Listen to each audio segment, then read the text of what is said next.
तो hello friends, कैसे हैं आप सभी लोग। आशा करता हूं कि आप सभी लोग ठीक ही होंगे। तो फ्रेंड्स, आज हम पढ़ेंगे भारतीय संविधान का ऐतिहासिक विकास पार्ट 2। फ्रेंड्स, पार्ट जो 1 है, पार्ट 1 की वीडियो में बना चुका हूँ। अगर किसी बच्चे ने वो नहीं देखी है तो डिस्क्रिप्शन में उसका लिंक है और एंड स्क्रीन में भी उसका लिंक मिल जाएगा वीडियो का आपको, तो उसको जा कर के भी ज़रूर देख लीजिएगा। पॉलिटी से बहुत क्वेश्चन बनते हैं फ्रेंड्स, प्लीज़ इसे इग्नोर मत करिएगा। ये very most IMP for all exam के लिए फ्रेंड्स। और कमेंट सेक्शन में अपना सजेशन जरूर दीजिएगा कि वीडियो आपको कैसी लगी। तो और लाइक शेयर सब्सक्राइब करना ना भूलें फ्रेंड्स। तो ठीक है, बिना किसी देरी के आगे बढ़ते हैं। भारतीय विधि संहिताओं के निर्माण एवं विकास की नींव किस चार्टर द्वारा डाली गई। तो फ्रेंड्स, किस चार्टर एक्ट द्वारा डाली गई थी। तो इसका राइट आंसर हमारा होगा 1600 के चार्टर द्वारा डाली गई थी विधि संहिताओं के निर्माण एवं विकास की नींव। डिटेल में देखें तो 1600 का चार्टर इंग्लैंड की महारानी एलिजाबेथ द्वारा जारी किया गया था, जिसने ब्रिटिश ईस्ट इंडिया कंपनी को भारत में व्यापार करने का अधिकार दिया। फ्रेंड्स, ये चार्टर कंपनी को व्यापक शक्तियां प्रदान करता था, जो बाद में भारत में ब्रिटिश शासन की नींव बनी। इम्पोर्टेंट क्वेश्चन देखें तो बंगाल का प्रथम गवर्नर जनरल किसे बनाया गया। तो फ्रेंड्स, बंगाल का प्रथम गवर्नर जनरल किसे बनाया गया, तो वो बनाया गया वारेन हेस्टिंग को। ऑप्शन ए इसका राइट आंसर होगा। अब इसके थोड़ी डिटेल देखें तो वारेन हेस्टिंग को 1773 के रेगुलेटिंग एक्ट के तहत भारत का पहला गवर्नर जनरल नियुक्त किया गया था। उन्होंने भारत में ब्रिटिश प्रशासनिक प्रणाली की नींव रखी और अपने कार्यकाल में कई महत्वपूर्ण सुधार किए। फ्रेंड्स, हम जो पॉलिटी की इंडियन कॉन्स्टिट्यूशन की क्लास है उसको पार्ट टू पार्ट आपके लिए पूरा कॉन्स्टिट्यूशन ख़त्म करेंगे। बस आप बने रहिएगा और आप कमेंट सेक्शन में अपना फीडबैक जरूर दीजिएगा, ताकि इससे मोटिवेशन मिले और सजेशन भी दीजिएगा कि और मैं आपके लिए क्या कर सकता हूँ। अगला इम्पोर्टेंट क्वेश्चन देखें तो भारत में ईस्ट इंडिया कंपनी ने अपना कार्य किस स्थान से प्रारंभ किया। तो फ्रेंड्स, जो भारत में जब ईस्ट इंडिया कंपनी ने एंट्री की थी तो उसने अपना कार्य किस स्थान से प्रारंभ किया। तो इसका राइट आंसर होगा सूरत। ऑप्शन डी इसका राइट आंसर होगा। फ्रेंड्स, डिटेल देखें तो ईस्ट इंडिया कंपनी ने 1612 में सूरत में अपना पहला व्यापारिक केंद्र स्थापित किया।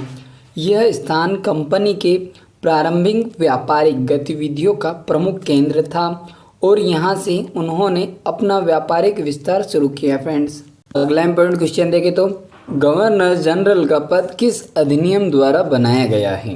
तो फ्रेंड्स, जो गवर्नर जनरल का पद किस अधिनियम द्वारा बनाया गया था, तो इसका राइट आंसर हमारा होगा रेगुलेटिंग एक्ट 1773 के तहत बनाया गया था। ऑप्शन बी इसका राइट आंसर होगा। इसकी डिटेल देखें तो थोड़ी, रेगुलेटिंग एक्ट 1773 के द्वारा गवर्नर जनरल का पद बनाया गया और यह अधिनियम ब्रिटिश संसद द्वारा पारित किया गया था। इस अधिनियम का उद्देश्य ईस्ट इंडिया कंपनी के प्रशासन को नियंत्रित करना और सुधार लाना था। फ्रेंड्स, अगला इम्पोर्टेंट क्वेश्चन देखें तो गवर्नर जनरल और उसकी परिषद किसके प्रति उत्तरदायी थे। तो फ्रेंड्स, जो गवर्नर जनरल था और उसकी परिषद थी वो किसके प्रति उत्तरदायी थी, तो वो थी फ्रेंड्स निदेशक बोर्ड के तहत उत्तरदायी थे। ऑप्शन सी इसका राइट आंसर होगा हमारा।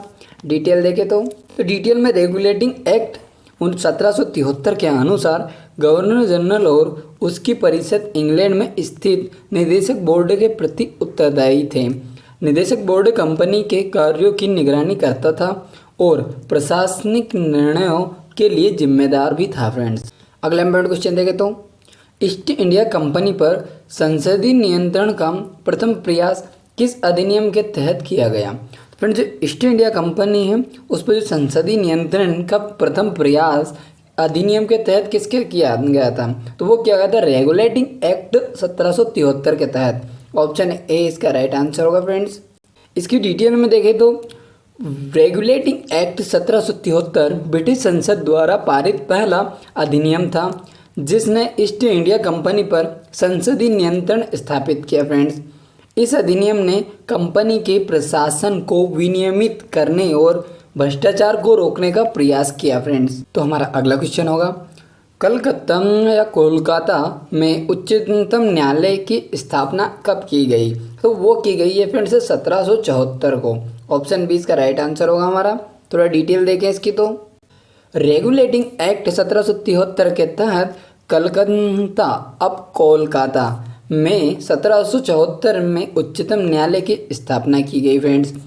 इस न्यायालय का उद्देश्य ब्रिटिश नागरिकों के साथ साथ भारतीयों के लिए भी न्याय प्रदान करना था।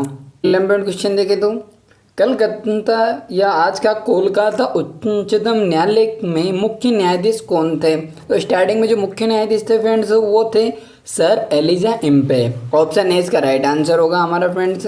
विवरण देखें तो कलकत्ता उच्चतम न्यायालय के पहले मुख्य न्यायाधीश सर एलिजा इम्पे थे।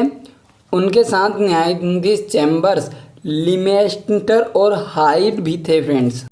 अगला इंपॉर्टेंट क्वेश्चन देखें तो वारेन हेस्टिंग की परिषद में कितने सदस्य सम्मिलित थे? तो फ्रेंड्स जो वारेन हेस्टिंग की परिषद थी उसमें 4 सदस्य सम्मिलित थे फ्रेंड्स। अब इसकी थोड़ी डिटेल देखें तो हम वारेन हेस्टिंग की परिषद में 4 सदस्य थे, फिलिप फ्रांसिस, क्लेवरिंग, मानसन और वारवेल।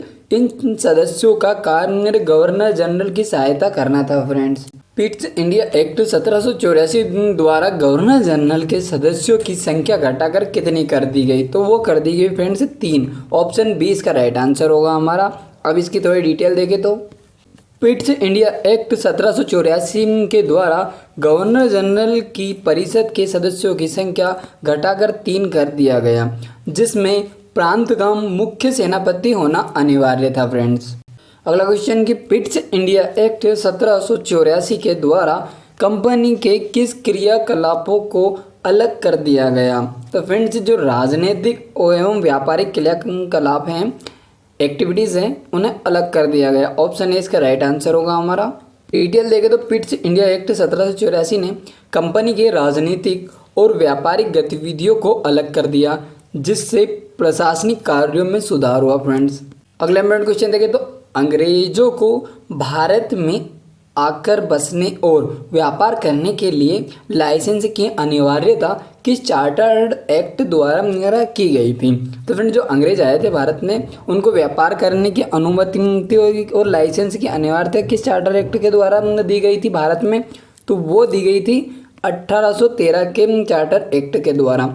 ऑप्शन डी इसका राइट आंसर होगा हमारा। डिटेल देखें तो 1813 के चार्टर एक्ट द्वारा अंग्रेजों को भारत में आकर बसने और व्यापार करने के लिए लाइसेंस की अनिवार्यता की गई और कंपनी के व्यापारिक एकाधिकार को समाप्त कर दिया गया फ्रेंड्स।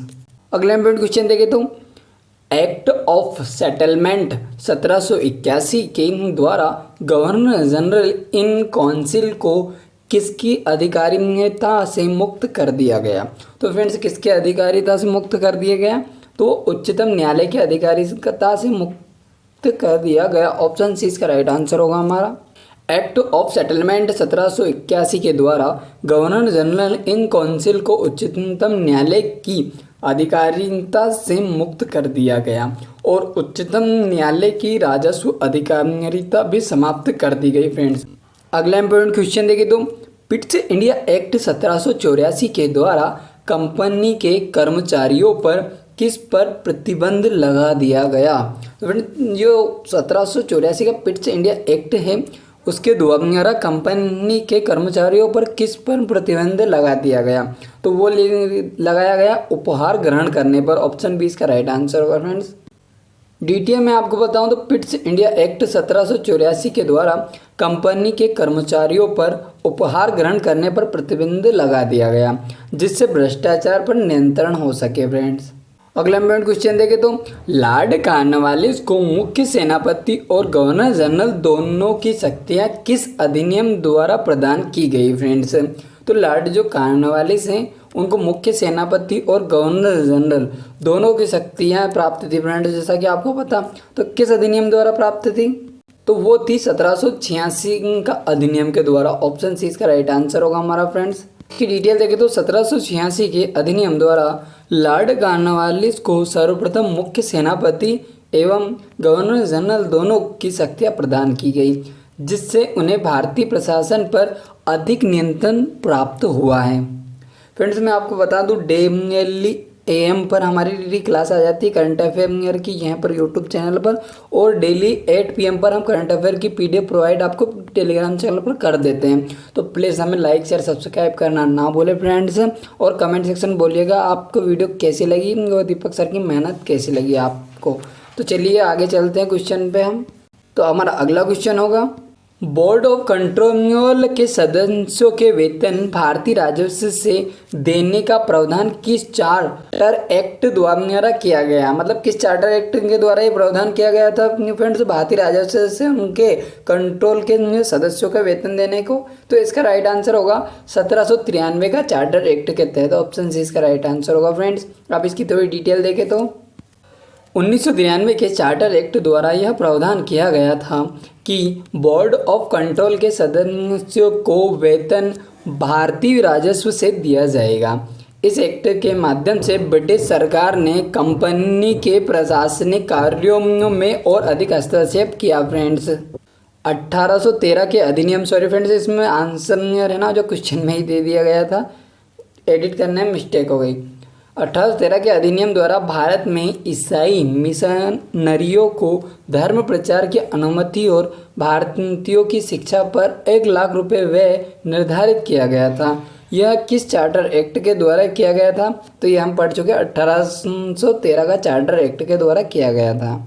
डिटेल देखें तो 1813 के चार्टर एक्ट द्वारा भारत में ईसाई मिशनरियों को धर्म प्रचार की अनुमति दी गई। भारतीयों की शिक्षा के लिए 1 लाख रुपए व्यय करने का प्रावधान किया गया। इस एक्ट ने कंपनी के व्यापारिक एकाधिकार को भी समाप्त कर दिया फ्रेंड्स। अगला इंपॉर्टेंट क्वेश्चन देखें तो भारत में सर्वप्रथम शासन के केंद्रीकरण और दास प्रथा को गैर कानूनी घोषित किस अधिनियम द्वारा किया गया? तो फ्रेंड्स भारत में सर्वप्रथम जो शासन के केंद्रीकरण और दास प्रथा को गैर कानूनी घोषित कर दिया गया था वो 1833 का चार्टर एक्ट के तहत कर दिया गया था। ऑप्शन 20 का राइट आंसर होगा फ्रेंड्स हमारा। डिटेल देखें तो 1833 के चार्टर एक्ट द्वारा भारत में ईस्ट इंडिया कंपनी के व्यापारिक अधिकारों को समाप्त कर दिया गया और गवर्नर जनरल की परिषद में विधि सदस्य की नियुक्ति का प्रावधान किया गया। इस एक्ट ने अंग्रेजों को बिना लाइसेंस भारत आने जाने, व्यापार करने और बसने की स्वतंत्रता भी प्राप्त की गई फ्रेंड्स, प्रदान की गई उन्हें। अगला इंपॉर्टेंट क्वेश्चन देखें तो फ्रेंड्स हम 1833 के अधिनियम द्वारा लॉर्ड मैकाले की अध्यक्षता में किस आयोग का गठन किया गया? तो वो किया गया फ्रेंड्स विधि आयोग का। ऑप्शन सी इसका राइट आंसर होगा।